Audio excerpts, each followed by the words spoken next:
Hello views मो कहला स्वागत करुच्ची 7894 यूट्यूब चैनल को। आज भिडियो बहुत गुरुत्वपूर्ण वीडियो। बंद होइनी बीएसकेवाई कार्ड। राज्य में बीजेडी सरकार आरंभ कर विजु स्वास्थ्य कल्याण योजना बीएसकेवाई बंद हेबना एथि मुख्य शासन सचिव प्रदीप जेना स्पष्ट कर बीएसकेवाई योजना बंद हेल्पलाइन नंबर जारी संक्रांत प्रचार होता गुजब को कौन घरोई हस्पिटाल कर्तृपक्ष गुरुत्व न देवा से परामर्श देते।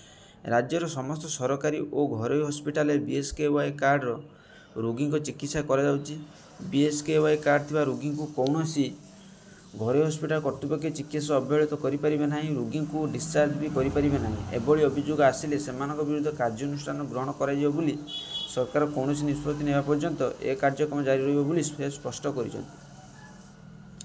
स्वास्थ्य विभाग पक्षर एक हेल्पलाइन नंबर जारी कर घरोई हस्पिटाल कौन असुविधा है 104 नंबर जोगाजोग परामर्श दी जाए। राज्य में बीएसकेवाई कार्ड और कार्यकारिता को नहीं द्वंद्व उपजा पर स्वास्थ्य विभाग स्पष्टीकरण रखी। बीएसकेवाई योजना जारी रही स्वास्थ्य सचिव शालिनी पंडित कही प्रकार जे राज्य में बीजेडी सरकार करुवा बेले बीएसकेवाई कार्ड योजना जड़े महिला रोगी को 10 लाख और जड़े पुरुष रोगी को 5 लाख टंकार सहायता जोगाई देते। राज्यर एकाधिक घरोई डाक्तखाना सहित सरकारी मेडिकल कॉलेज और जिला मुख्य चिकित्सालय बीएसकेवाई योजना रोगी सहायता पाई पारुथिले।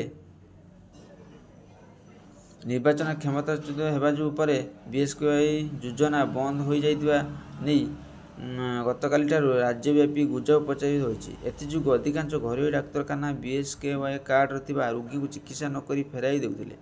एमितिकी बहु गुरुतर रोगी को चिकित्सा नक डिस्चार्ज कर दी जाउथिला।